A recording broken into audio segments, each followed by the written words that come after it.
안녕하세요. 좋은 책, 좋은 삶, 꼬꼬독의 김민식입니다.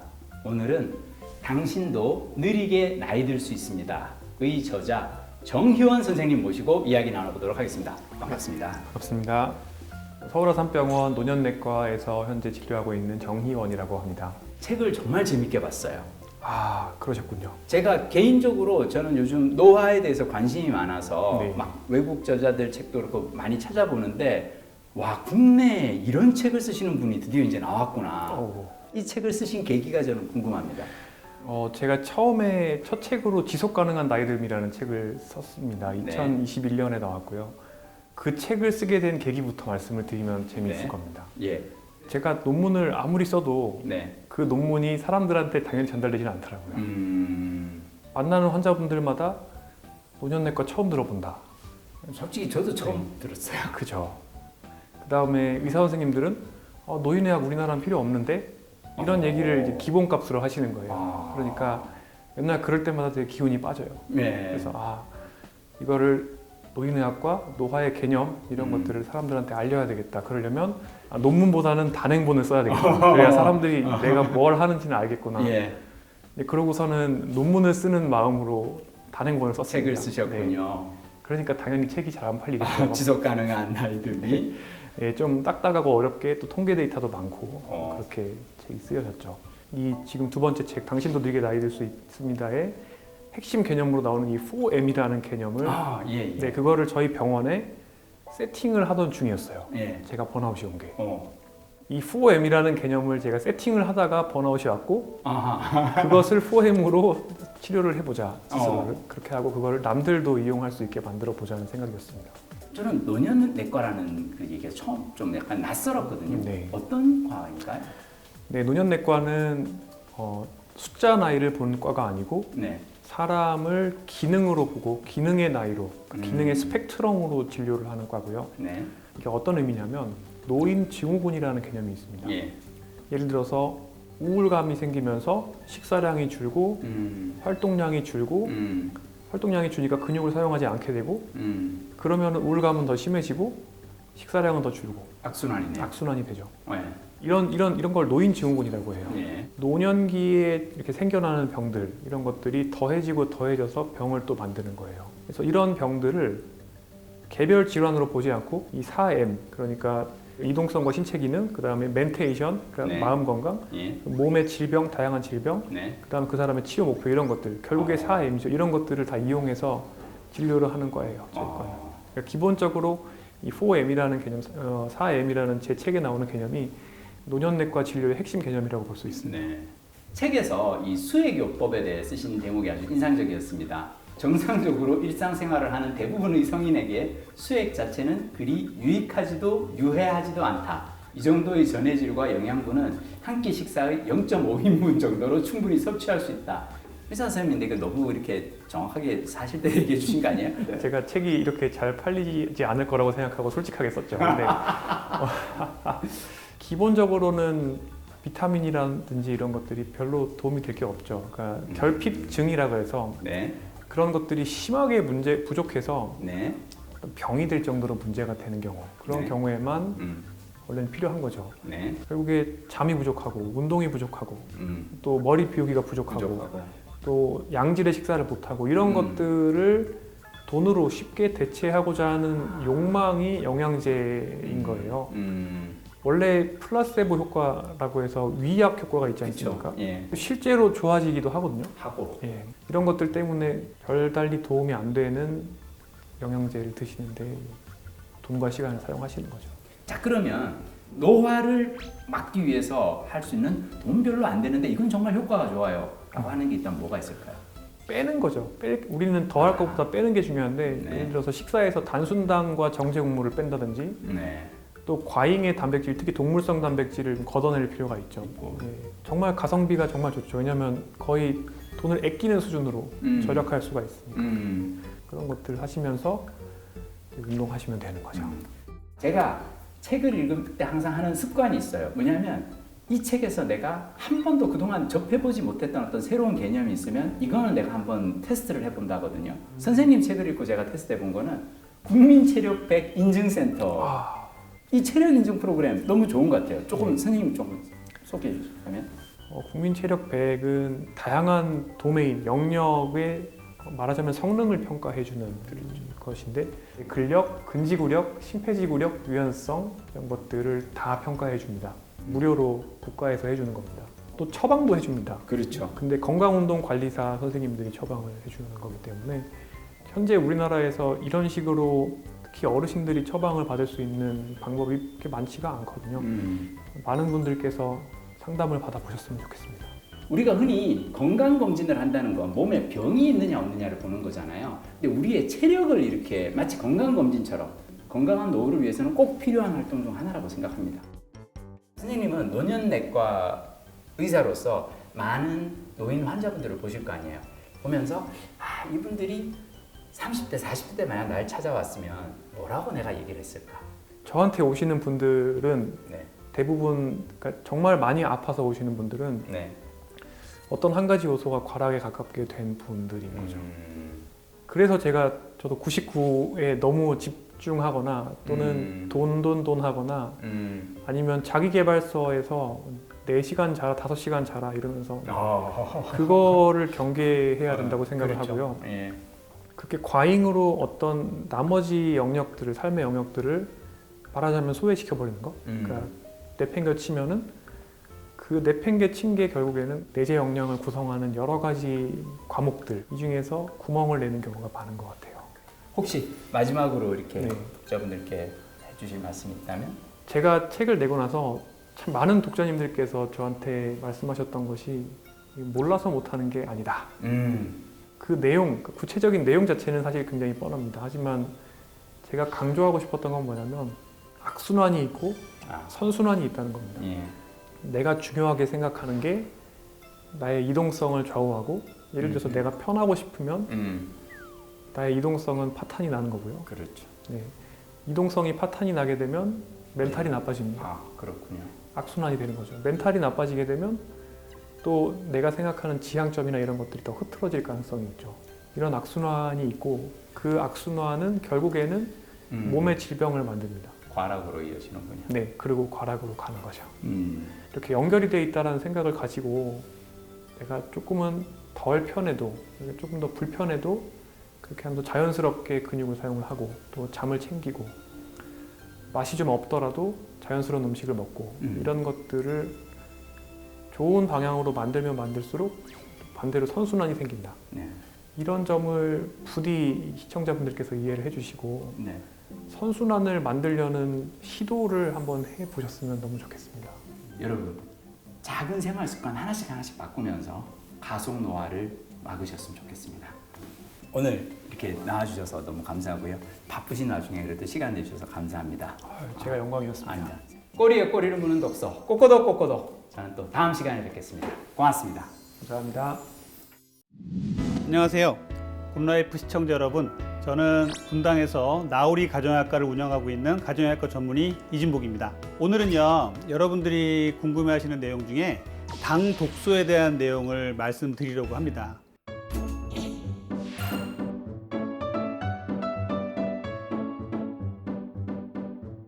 당 독소란 말이 조금은 생소하신 분들이 많을 거예요. 여러분들 노릇노릇하게 구운 치킨, 튀김 이런 것들을 드시면 참 맛있죠. 그런데 여기에는 상당히 많은 당 독소가 들어 있습니다. 당 독소란 무엇인지 먼저 알아볼게요. 당 독소는요, 학술적인 용어로 최종 당화 산물 AGES라고 얘기를 합니다. 이 최종 당화 산물이란 말은 무엇이냐면요, 당과 아미노산, 당과 지방이 만나서 만들어진 산물인데요, 보통의 대사를 통해서는요 다 잘게 부서지고 해서 땀이나 대소변으로 나가게 마련인데, 얘들은 잘게 부서지고 소화 흡수가 되다가 마지막까지 우리 몸에 남아서 흡수되지 않고 우리 몸에 여기저기 세포에 달라붙어서 각종 독소로 작용하는 물질이에요. 그래서 이 최종 당화 산물의 이 독성의 의미를 따서 당 독소라는 이름을 붙인 것입니다. 당 독소는요, 비만과 노화의 원인이자 각종 질병의 원인인데요, 당 독소가 다이어트에 미치는 영향에 대해서 말씀을 드려볼게요. 당 독소가 높게 되면요, 우리 몸에서는요 인슐린 저항성이 높아지고 지방을 쌓으려는 쪽으로 발전하기 때문에 당 독소가 높을수록 다이어트는 당연히 안 되게 됩니다.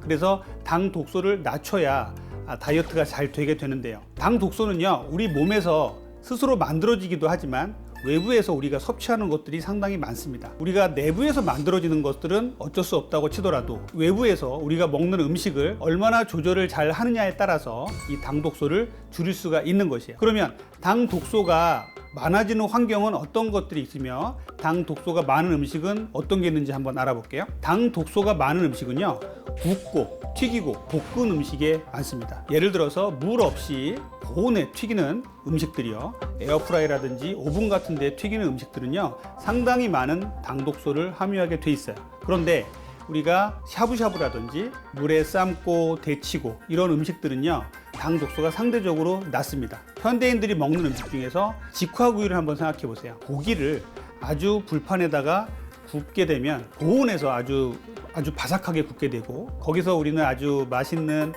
향을 느끼게 되고 맛을 느끼게 됩니다. 우리가 어떤 음식을 고온에 가했을 때 이 지방과 단백질, 당이 만나서 노릇노릇하게 구워지는 이 갈색화 반응이 있어요. 이거를 마이야르 반응이라고 하는데, 마이야르 반응이 나타나면 음식의 풍미를 높여주는 것으로 되어 있지만 실제로는 당 독소를 상당히 높이게 되어 있습니다. 그래서 이 당 독소가 많은 음식을 줄여야 되는데 현대인들이 먹는 음식은 너무너무 많은 거예요. 자, 보세요. 직화구이도 그렇죠. 볶음이나 튀김 음식 얼마나 많습니까? 치킨 같은 것들도요, 결국은 단백질만 따져보면 그렇게 나쁜 음식이 아닌데 이 당 독소를 따져보면 상당히 나쁜 음식이 돼요. 그리고 최근에 탕후루에 대해서 얘기가 많이 나오죠. 탕후루가 뭐 치아에도 안 좋다, 살이 찐다, 다 좋아요. 그런데 탕후루에도요 엄청나게 많은 당 독소가 들어있습니다. 우리가 달고나 여러분들 잘 아시죠? 달고나가 이 뜨거운 불판에다가 이 설탕을 저으면서 이게 흰색 설탕을 가열을 하면 갈색이 됩니다. 이것들이 바로 갈색화 반응, 마이야르 반응인데요. 이렇게 되면 같은 설탕이라도 고소하게 되고 맛이 있게 되죠. 이것과 똑같이 탕후루도 과일에다가 물엿을 열에 가해서 먹지 않습니까? 그러다 보니까 당 독소가 상당히 높아져요. 그래서 당 독소가 나쁜 음식을 우리가 생각을 하면서 줄여 나가셔야 다이어트를 잘 되게 하는 몸으로 만들 수가 있습니다. 그러면 당 독소를 줄이는 방법에 대해서 말씀을 드릴게요. 자, 우리가 샤브샤브를 예를 들자면요, 샤브샤브를 먹을 때 끓여서 먹지 않습니까? 물은 100도에서 끓잖아요. 그러면 이 100도 이상은 온도가 올라가지 않기 때문에 오븐이나 에어프라이에서 400도, 500도 이상 올라가는 이런 고온에서 튀기는 것보다 엄청나게 낮은 온도에서 음식이 익게 됩니다. 천천히 익게 되는 이런 음식에서 우리가 당 독소가 적게 만들어진다는 것이. 그래서 제가 말씀드리는 이 당 독소가 높은 음식 중에 대표적인 음식을 좀 피해 주셨으면 좋겠는데요. 감자튀김을 한번 예를 들어 볼게요. 감자를요 25분간 삶으면요 17kcal밖에 안 돼요. 그런데 감자를 튀긴 것을 보면요 1522예요. 거의 90배 차이로 당 독소가 높습니다. 그리고 닭다리 껍질 같은 경우에는요 거의 최고 수준의 당 독소를 자랑하고 있어요. 세 번째는 계란 후라이에도요 상당히 많은 당 독소가 있는데요, 찐계란에 비해서 후라이를 하시면은요 30 내지 40배 정도의 당 독소를 함유하고 있는 것으로 되어 있습니다. 커피도 마찬가지예요. 원두를 볶는 과정에서 갈색화 반응이 생기면서 당 독소를 많이 일으켜요. 그리고 파마산 치즈에 엄청나게 많은 당 독소가 들어있어요. 치즈도 종류가 여러 가지가 있는데 그 중에 파마산 치즈는요 오랜 숙성을 거칠 때 여기서 아미노산과 당과 수분이 만나서 상당히 높은 당 독소를 만드는 것으로 되어 있어요. 그래서 당 독소가 많은 이런 음식들을 적극적으로 줄이시고 당 독소가 적은 음식을 찾고 또 조리해서 먹으면 우리 몸에서 당 독소가 낮아집니다. 당 독소를 측정하는 기계도 있는데요, 피부 측정으로 15초 정도 만에 당 독소를 측정할 수가 있어요. 이 당 독소가 높으신 분들이 당 독소를 저감하는 음식들을 드시고 식생활을 바꾸신다면 당 독소가 점점점 낮아지는 이런 효과를 보실 수가 있습니다. 꼭 기억하세요. 당 독소를 줄이는 식생활 방법은 어떤 것이 있냐면요, 튀김과 구이를 줄이시고요, 삶고 데치고 무친 음식을 주로 드시는 게 좋아요. 그리고 빵, 과자, 커피 같은 간식을 줄이시고요, 공복감이 느껴진다면 시원한 물 한 잔 드시는 게 좋겠어요. 그리고 식재료에서 채소의 양을 늘려서 배부르게 먹는 것을 고민을 하셔야 됩니다. 그래서 당 독소가 적은 음식을 꾸준히 드신다면 건강도 지키고 다이어트도 잘 되는 이런 생활 습관이 되실 것입니다. 신동진의 닥터밥상 한의사 신동진입니다. 여러분, 건강 프로 자주 보시잖아요. 그 건강 프로에 보면 항산화제라고 나옵니다. 항산화제, 이름만으로는 뜻을 유추하실 수가 있죠. 산화를 막는 그러한 제제라는 뜻이잖아요. 항산화제. 이 항산화제라는 건 그러면 하는 일이 뭐냐? 우리 몸에 생기는 활성산소를 없애주는 역할을 합니다. 활성산소의 대표적인 성분이 있는데요. 여러분들 소독제로 사시는 것 중에 과산화수소수라는 게 있습니다.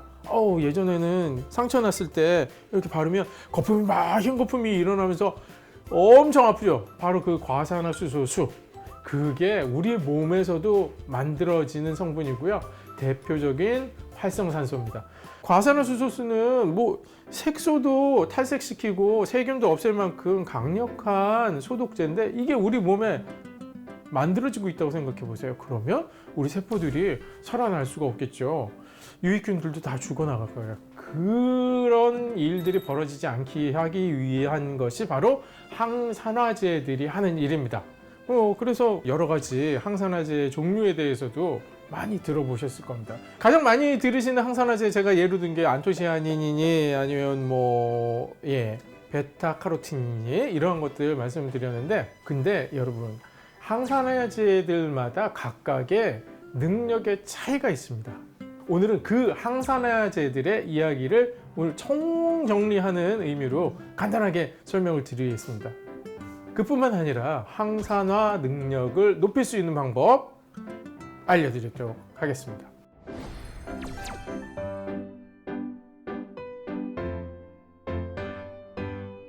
우선 5가지 순위를 가지고 항산화제를 설명해 드리도록 하겠습니다. 우선 5위입니다. 5위의 항산화제는요, 미네랄과 단백질입니다. 미네랄은 미네랄, 무기질이라고 하는 건데 보통 셀레늄 많이 들어보셨을 거예요. 크롬, 아연, 그렇죠?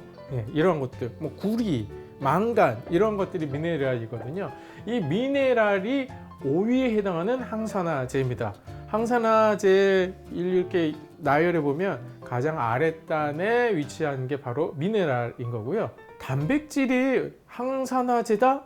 5위 항산화제인데 이거 모르시는 분들 많으실 겁니다. 그동안 관절 건강을 위해서 아니면 근육을 만들기 위해서 혈당을 조절하기 위해서 단백질을 많이 드시라고 말씀드렸는데, 그렇게 여러분이 드셨던 것이 내 몸에 있는 활성산소를 없애는 효능이 있다는 거죠.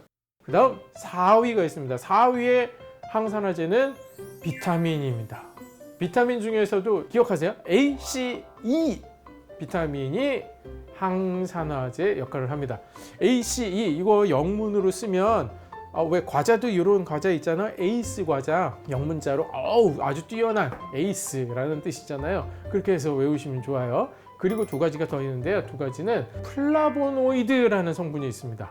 그리고 또 하나는 카로티노이드라는 성분인데 이름 어렵죠. 플라보노이드, 카로티노이드가요. 여러분 안토시아닌, 커큐민, 베타카로틴, 루테인, 라이코펜, 지아잔틴 이런 게 다 여기 들어가 있는 거예요. 그래서 웬만한 식물에서 나오는 항산화제라고 하면 다 이 4위에 해당하는 항산화력을 가지고 있는 것이다. 이렇게 정리할 수 있습니다. 3위로 바로 넘어갈게요. 3위에 해당하는 항산화제는요, 글루타치온이라고 한번 좀 들어보셨을 겁니다. 글루타치온. 이 글루타치온은 우리 몸에 들어와서 간에서 작용하는 바가 큽니다.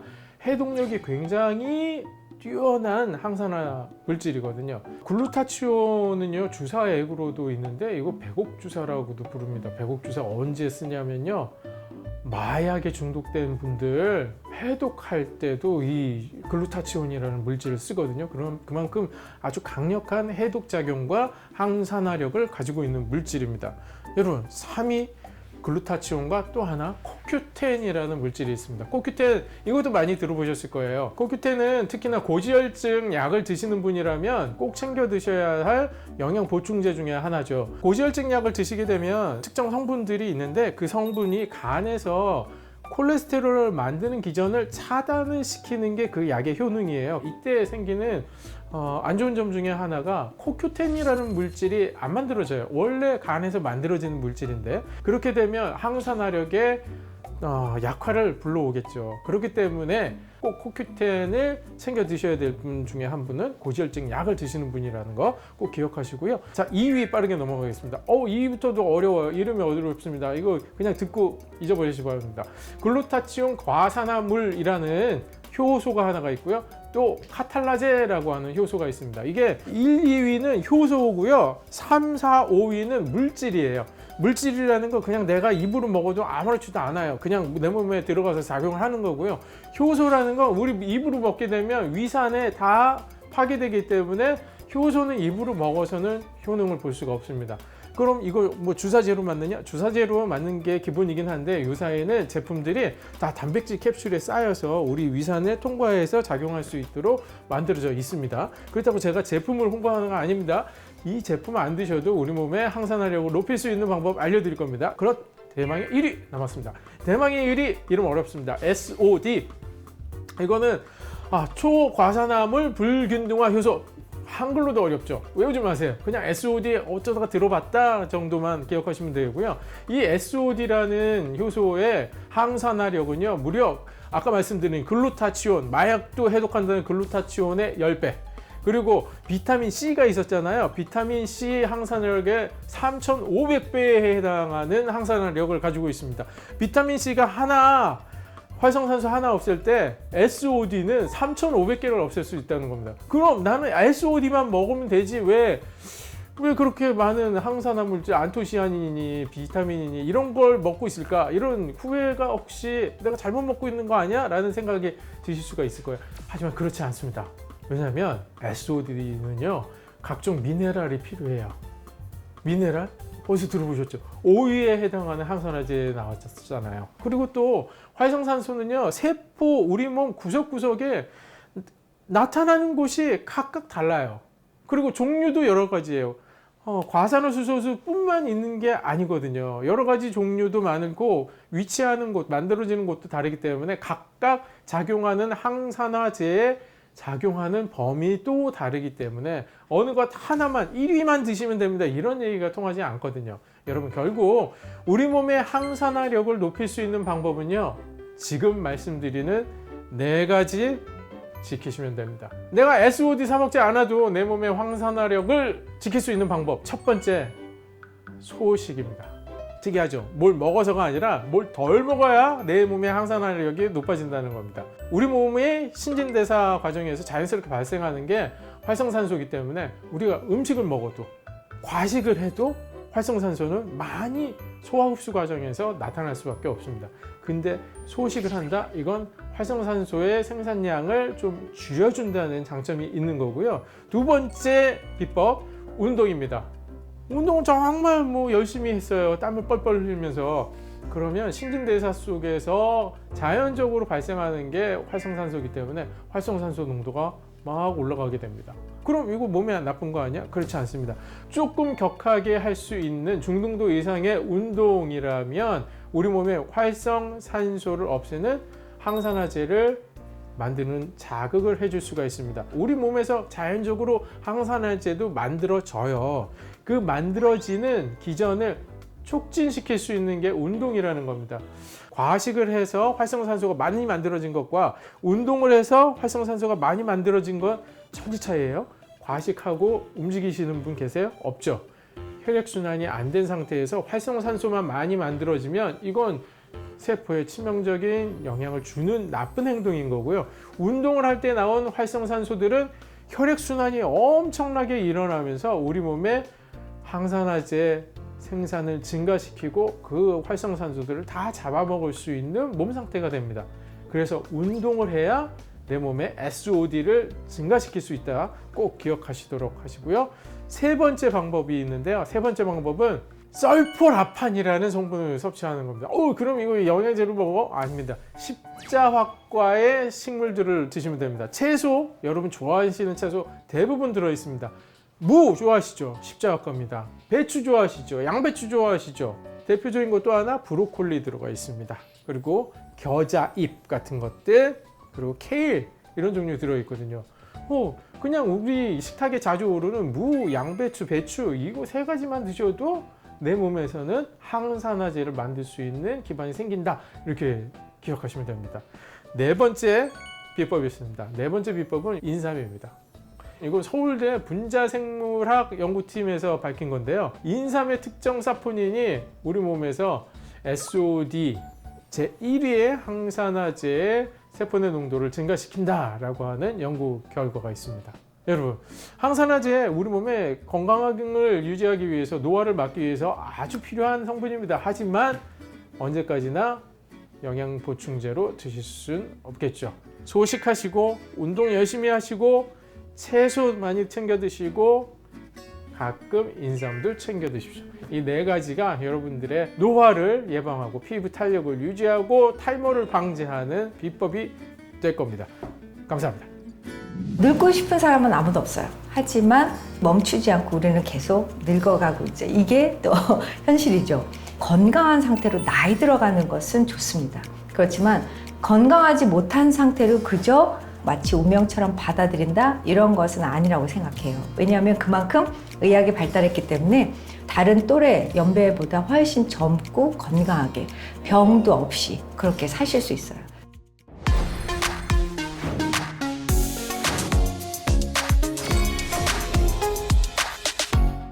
안녕하세요. 강남 사랑의원 김수연입니다.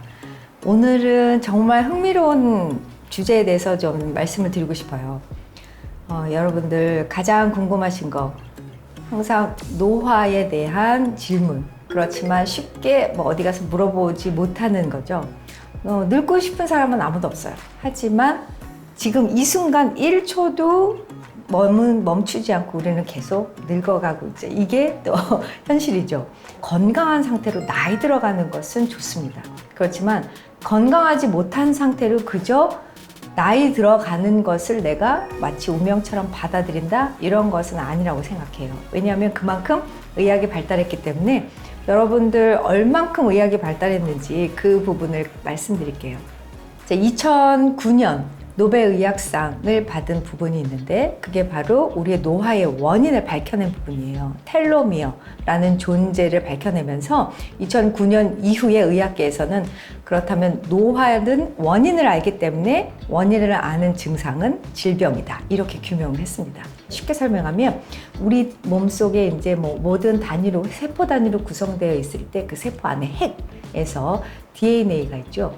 DNA는 우리 몸의 세포를 다 복제해내도 평생 복제를 해내는 게 아니에요. 그 중에 복제되는 애들이 있고 어떤 애들은 중간에 스탑이 되기 때문에 늙어가는 거죠.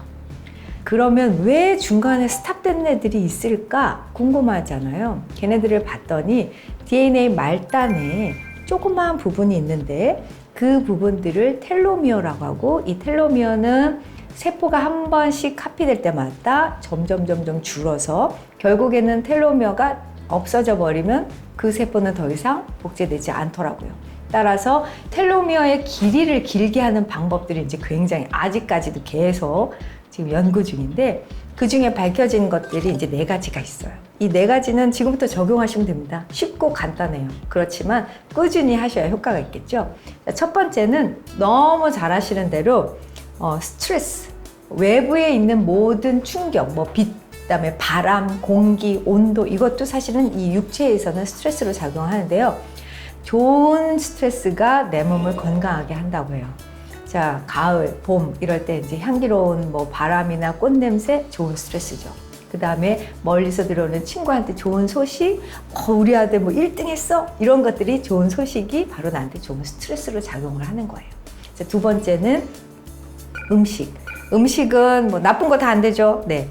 당연히 뭐 술, 담배, 특히 그 니코틴은 세포를 죽이는 역할을 한다고 너무나 이미 다 알려져 있어서 당연히 담배는 건강하게 오래 사시고 내 세포를 조금이라도 건강하게 만들어주고 싶으신 분은 담배 하지 말으셔야 되고, 술은, 알코올은 뭐 좋은 성분들도 많이 있어요. 많이 알려진 대로 뭐 적포도주는 어느 정도 뭐 하루에 한 잔 정도는 오히려 세포 활성도를 높인다 이렇게도 알려져 있지만 과음은 금물입니다. 그리고 운동. 자, 여기서 적당한 운동은 되게 운동하시면은 굉장히 막 워크아웃하고 땀을 막 뻘뻘 흘리고 막 어디 가서 이제 막 그 트레드밀 1시간 이상 달리고 뭐 이런 것들만 생각하시는데 오히려 이런 운동은 세포를 늙어가게 해요. 왜? 몸속에 활성산소를 많아지게 하면서 이 활성산소가 또 세포를 계속 괴롭히고 있거든요. 따라서 활성산소를 적게 하고 세포를 건강하게 하는 지근을 발달시키는 운동이라고 되어 있는데 그게 뭐냐면 한 가지를 뭐 1분 이상 한다든가, 예를 들면은 많이 알려져 있는 플랭크 동작 있죠? 바닥에 엎드려서 배를 들고 팔꿈치로만 이제 체중을 지지하는 그런 플랭크를 하실 경우에 몸을 바르게도 하고 근력도 만들고 나를 건강하고 오래 살기도 하죠. 따라서 이런 것들은 하루에 5분 이상씩 꾸준히 해주시면 도움이 되고요. 가벼운 유산소 운동, 너무 오래 달리거나 너무 매일 달리실 필요 없어요. 일주일에 한두 번 정도로 달리기는 충분하시고요. 그럼 마지막 네 번째는 무엇이냐? 어린 세포, 내 몸속에서 어린 세포가 계속 만들어지도록 자극을 주는 거죠. 그게 소위 알려진 줄기세포예요. 줄기세포가 많이 만들어질 때 텔로미어의 길이도 확장되고 길어진다라고 알려져 있어요. 따라서 이 네 가지, 맨 마지막 줄기세포 치료를 하는 것 빼고는 세 가지는 일상생활에서 여러분들이 충분히 하실 수 있어요. 특히 적당한 운동이라는 건 운동을 했을 때 우리 몸에서 일어나는 굉장히 많은 반응들이 있는데 많이 들어보셨을 거예요. 그로스 호르몬, 성장 호르몬이죠. 성장 호르몬이 내가 운동을 할 때 성장 호르몬이 퐁퐁퐁 이렇게 계속 솟아나요. 어른들은 그로스 호르몬이 있다고 해서 키가 자라는 건 아니지만 일단 근력이 높아짐과 동시에 가장 원하시는 거, 복부 지방을 분산시켜줘요. 굉장히 훌륭하죠. 그래서 인슐린도 자극시키고 복부 지방도 분산시키고 근육도 탄성 만들어주고 이러한 그로스 호르몬이 생기기 때문에 나이 들면서 점점 이런 근력 운동을 하시는 분들 다른 또래 연배보다 훨씬 젊고 건강하게 병도 없이 그렇게 사실 수 있어요. 자, 여기서 운동 안 하실 이유 없겠죠? 오늘부터 시작하시면 됩니다. 안녕하세요. 강남 세란의원 김수연입니다. 우리가 노화라고 하면 그동안은 당연하게 그냥 받아들이는 것, 시간이 지나면 누구에게나 찾아오는 것, 그렇게 아무도 치료할 수 없는 자연현상으로 알려졌죠. 그러나 2009년 노화의 원인을 규명하면서 노벨의학상을 탄 교수님들이 계십니다. 그분들이 밝혀낸 것은 노화의 원인은 바로 텔로미어다. 텔로미어의 길이가 짧아지면서, 즉 세포가 계속 복제될 때마다 텔로미어가 점점 짧아지고 결국 텔로미어의 길이가 DNA에서 다 했을 경우 그 세포는 더 이상 재생되지 않는다. 즉 노화가 일어난다라는 것을 밝혀냈죠. 그렇다면 노화를 예방하거나 노화를 치료하기 위해서는 텔로미어의 길이를 유지하는 것이 바로 핵심이다 라고 의학계에서 크게 센세이션이 일어났습니다. 그렇다면 텔로미어를 어떻게 길게 할까요? 오늘 제가 여러분께 소개할 운동들은 텔로미어를 길게 하는, 즉 젊음을 유지하는 또는 다시 젊어지게 하는 그런 운동법을 가르쳐 드리려고 합니다. 운동법은 한 가지로 딱 고정되어 있는 상태에서 하지 않고 움직이면서, 그러나 굉장히 적게 움직이면서 할 거예요. 그렇지만 근육량을 굉장히 많이 사용하기 때문에 심장에서 피를 짜줘야만 근육을 사용할 수 있죠. 따라서 내가 달리거나 아주 러닝머신을 사용하지 않더라도 심박이 증가할 겁니다. 같이 따라해 보시면 좋겠습니다.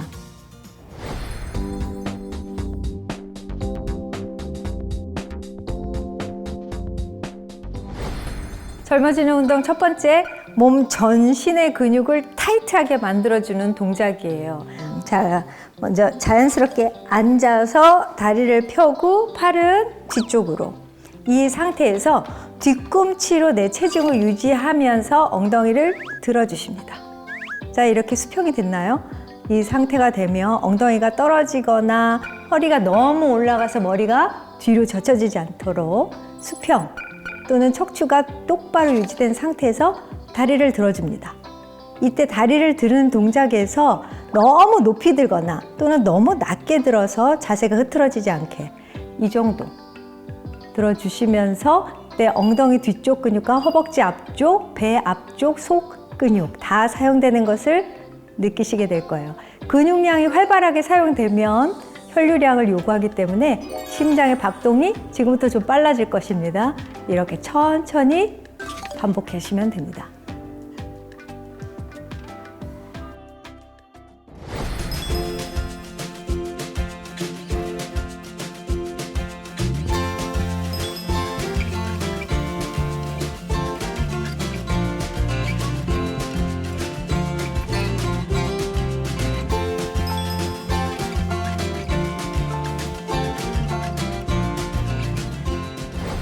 브릿지 운동, 브릿지 동작의 변형이에요. 나비 모양을 조금 더 가미해서 예쁘고 상체와 하체 골고루 운동할 수 있게 가르쳐 드릴게요. 버터플라이 브릿지. 자, 브릿지 하는 것처럼 누워주세요. 자, 누우신 상태에서 무릎 90도로 세워주셨죠. 이 상태에서 팔은 양쪽으로 벌려주시고 이 상태로 자, 엉덩이를 들어 올리는 순간에 팔도 같이 올리는데 이렇게 하면 사실 엉덩이 근육을 많이 사용할 수 없기 때문에 팔도 같이 들어 올리면서 뒤꿈치도 같이 들어 올리는 거죠. 그러면서 이렇게 자, 여기에서 한 번 더 뒤꿈치 들고 올려주실 때 자, 무릎이 벌어지지 않게 11자 유지하시고 내려주시고 자, 이때는 팔 동작하고 한번 같이 해볼게요. 자, 올리면서 팔 올리고 내리면서 팔도 내리고 마치 나비가 날갯짓 하는 것처럼 올리면서 힙을 다시 조여주시고 내려주시고 자, 10번 반복하시면 됩니다.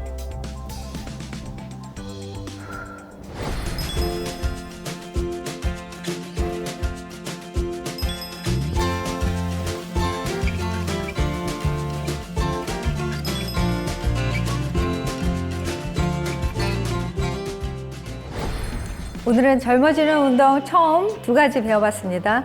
자, 이 젊어지는 운동 매일 열심히 하셔야 되겠죠? 심장이 조금 더 박동이 빨라지면서 근육이 후들후들 떨릴 때까지 하루에 최소 15분에서 20분 정도 운동해 주시면 매일매일 조금씩 텔로미어 길어지고 여러분들 조금씩 젊어지시겠죠? 다음 주에 더 젊어져서 만나요.